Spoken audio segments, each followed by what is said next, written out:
The richest man in the room wasn't the billionaire, it was the waitress who gave without expecting anything in return. The city lights flickered in the distance as Ethan Caldwell gripped the steering wheel, his gaze fixed on the quiet road ahead. A billionaire by title, but tonight none of that mattered. There were no boardrooms, no investors, no luxury, just a father and his son, looking for a simple meal.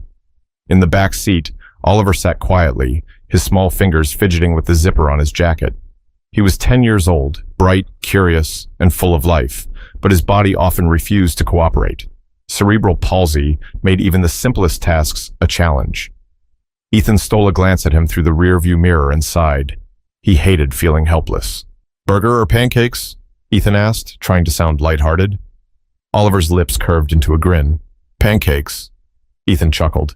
"Pancakes it is."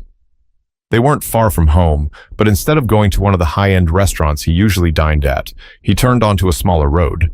There was a diner here, one of those old, family-run places with faded signage and a neon open sign that buzzed against the window.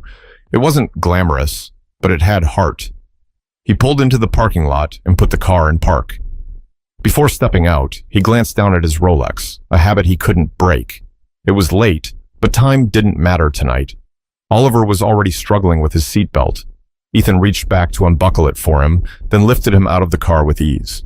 His son wasn't heavy, but every time he carried him, he was reminded of the weight Oliver carried every day. The frustration of wanting to do things on his own, but being trapped in a body that wouldn't cooperate. The diner door chimed as they stepped inside. The smell of fresh coffee and grilled bacon filled the air, and the sound of plates clinking against countertops created a cozy, familiar rhythm. A few late-night customers sat in booths, some lost in conversation, others eating quietly. Then there was her, a young waitress in a blue apron, her curly dark hair pulled into a messy bun. She looked up from wiping down a table and flashed a smile that was warm, effortless, real. "Take a seat wherever you'd like," she said, tucking a notepad into her pocket. Ethan chose a booth near the window. He slid Oliver in first, making sure he was comfortable before taking a seat across from him. The waitress appeared moments later, pen in hand. "What can I get you two tonight?" she asked, her voice gentle, like she actually cared about the answer. Oliver spoke up before Ethan could. "Pancakes, please." She grinned. "Good choice. You want them with chocolate chips or plain?" "Chocolate chips," Oliver said without hesitation. Ethan couldn't help but smile. His son was usually shy with strangers, but there was something about her that put him at ease. "I'll take a coffee. Black," Ethan added. She scribbled down the order. "You got it. Name's Jasmine, by the way. Let me know if you need anything." And with that, she was off, weaving between tables with the kind of grace that only came from experience. Ethan leaned back in his seat, watching her. He had been in and out of the best restaurants in the country, waited on by staff trained to serve the world's elite. But none of them had ever had that effortless kindness, that warmth. Oliver, completely unaware of his father's thoughts, tapped his fingers against the table, humming a tune. For the first time that day, Ethan felt his shoulders relax, but neither of them had any idea that tonight would change everything. Ethan watched as Oliver traced patterns on the condensation forming on the window. The boy was in his own world, his fingers moving with slow, deliberate focus. It was a small thing, but to Ethan, it was a reminder. Every movement, every action was an effort for his son. He exhaled slowly, leaning back against the booth. The smell of fresh pancakes filled the air, but his mind wandered to a different time. A time before the billions, before the luxury, before everything became complicated. Ethan hadn't been born into wealth. He had clawed his way up from nothing. Late nights, early mornings, deals made on blind faith. There had been a time when he counted every dollar, stretched every meal, and wondered if he'd ever make it. Then he did. The company took off, his name became synonymous with success, and suddenly the world treated him differently. He was no longer just a man, he was a billionaire, a symbol of power and influence. But none of that mattered the day his wife died. Oliver had only been 2 when it happened. A car accident. No warning, no goodbye. Just a phone call that shattered his world in an instant. Ethan had buried himself in work after that. If he was negotiating deals, making acquisitions, flying across the world, he wasn't thinking about the empty side of the bed, or the fact that his son would never really know his mother. He made sure Oliver had the best of everything. Doctors, therapists, teachers. If money could fix it, Ethan would throw as much as needed at the problem. But money couldn't fix cerebral palsy. It couldn't make his son's body cooperate the way his mind wanted it to. It couldn't make the world more patient, more understanding. And tonight, it couldn't stop the nagging guilt gnawing at his chest. He should have spent more time with Oliver instead of leaving him with caregivers. He should have learned the little things, the routine, the struggles, the victories, no matter how small. Instead, here they were, father and son, but still strangers in too many ways. A soft thud pulled him out of his thoughts. Oliver had dropped his spoon, his fingers too stiff to keep hold of it. The boy frowned, reaching down, but the spoon had rolled just out of reach. Ethan moved to grab it, but before he could, a hand beat him to it. Jasmine. She crouched down, picking up the spoon with a napkin before standing back up. "Here you go, kiddo," she said, handing Oliver a fresh one from her apron pocket. Oliver blinked up at her, then took it with a small, grateful smile. Ethan studied her. No hesitation, no pity, just effortless kindness. "Thanks," Oliver murmured. Jasmine winked. "Anytime." She set their plates down, pancakes stacked high for Oliver, steaming coffee for Ethan. Ethan nodded his thanks, but Jasmine was already focused on Oliver. "You need help cutting those?" she asked. Oliver hesitated. "I can do it," he said, but the struggle was clear. His fingers curled awkwardly around the fork, his knife slipping as he tried to press down. Ethan's chest tightened. He should be the one helping. He should know what to do. But before he could react, Jasmine did. She pulled up a chair beside Oliver like it was the most natural thing in the world. "Tell you what," she said, picking up the knife. "I'll do the cutting and you do the eating. Deal?" Oliver looked at her, then at the pancakes. Finally, he nodded. Jasmine grinned. "That's what I thought." She cut the pancakes into small, bite-sized pieces, pushing the plate closer to him when she finished. Ethan just watched. He had seen countless people interact with Oliver, doctors, teachers, therapists, but there was something different about this. She didn't hover. She didn't treat him like a fragile thing that needed fixing. She just helped, like it was second nature. And for the first time in a long time, Ethan felt something shift inside him. Ethan wrapped his hands around his coffee mug, the heat soaking into his palms as he watched Oliver dig into his pancakes with newfound ease. There was something about the moment, so ordinary yet so rare, that made him pause. Jasmine had already moved on to another table, refilling cups and chatting with customers like she had known them for years. There was no rush in her movements, no robotic politeness. She was the kind of person who made people feel seen. Ethan took a sip of his coffee, letting the bitterness ground him.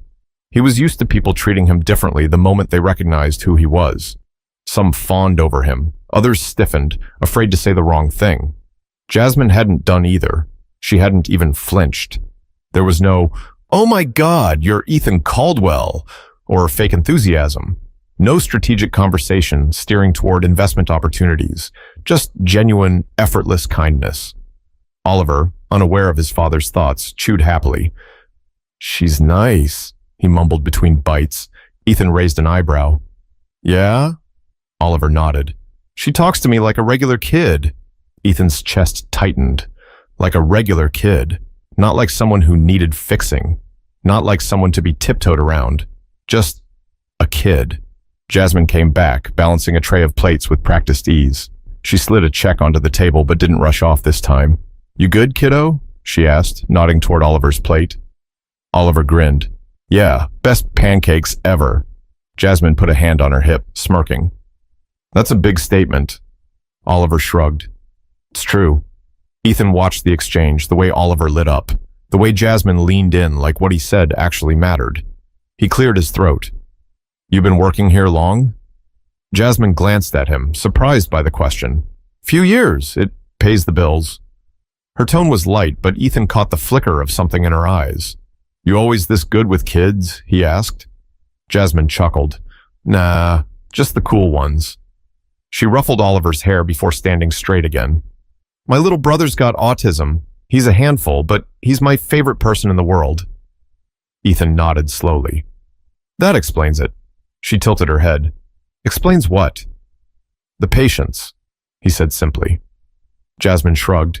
Kids like Oliver don't need patience. They need people to listen. Ethan stared at her, caught off guard by the weight of her words. She didn't linger after that.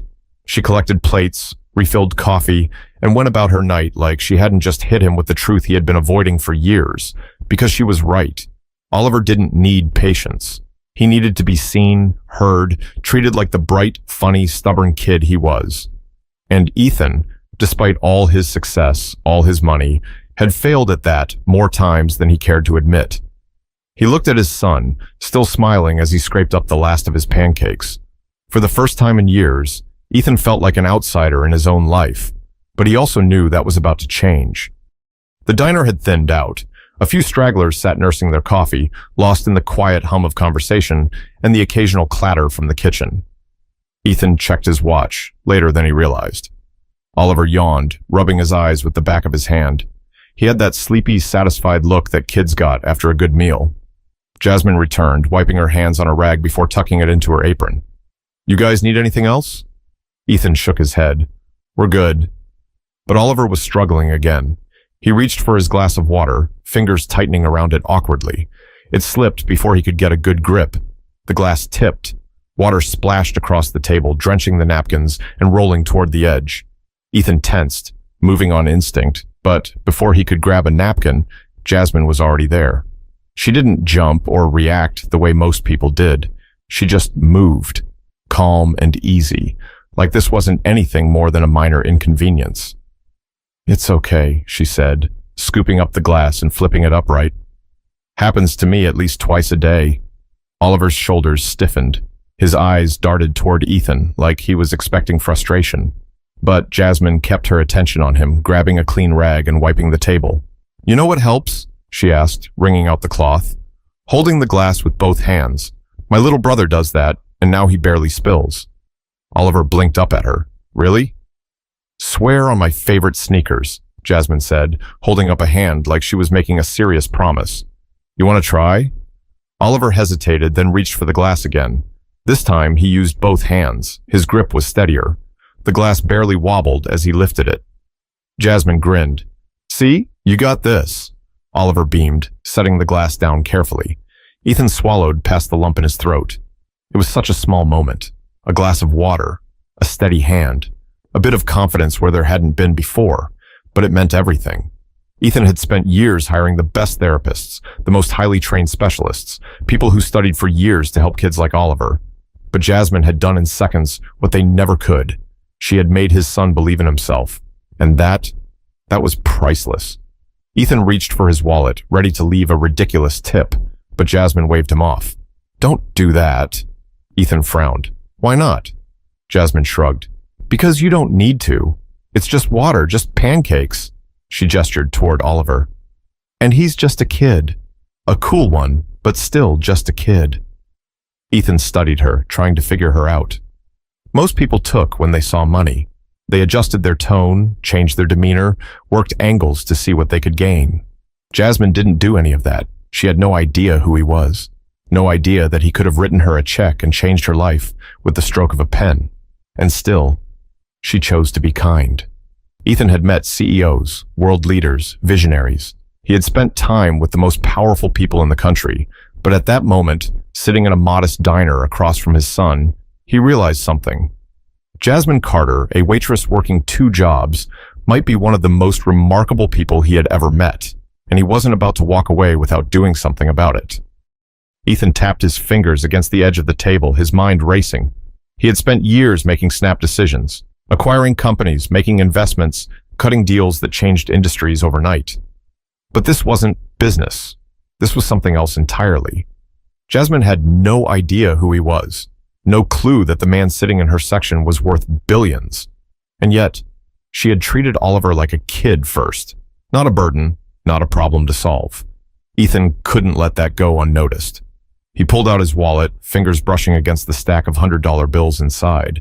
But something about that felt wrong. Jasmine wasn't someone who could be bought. A fat tip wouldn't change anything. So instead, he reached for a business card. Not the generic ones with his company's logo, but the one with his direct contact, the number only a handful of people had. Jasmine returned a moment later, setting the receipt on the table. Take your time, she said, already turning toward another table. Jasmine. She stopped, glancing back. Yeah? Ethan slid the card across the table. What's this? She asked, picking it up. My personal number, Ethan said simply. Jasmine blinked, clearly confused. Why? Ethan chose his words carefully. I don't think you realize how rare you are. Jasmine laughed, shaking her head. I'm a waitress, man. Ain't nothing rare about that. Ethan leaned forward. You didn't just help my son. You saw him. That's not something you can teach. Jasmine's expression softened. He's a good kid. He is, Ethan agreed, and you're a good person. She shrugged, tucking the card into her apron. I just do what I can. Ethan nodded, and that's exactly why I want to help you do more. Jasmine frowned, hesitant. Help me how? Ethan didn't push, not yet. Call me, he said instead, when you're ready. Jasmine studied him for a long moment. Then, with a slow nod, she tucked the card into her pocket and walked away. Ethan exhaled, glancing at Oliver, who was now fighting off sleep. This night had changed something. He could feel it, but the real change hadn't even begun yet. The night air was crisp as Ethan carried Oliver back to the car. The boy's head rested against his father's shoulder, his breath slow and steady, already half asleep. Ethan settled him into the seat, adjusting his jacket before closing the door quietly.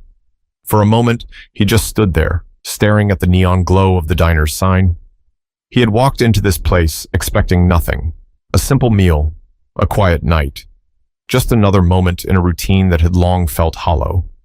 Instead, he had found something he hadn't known he was looking for. Jasmine Carter.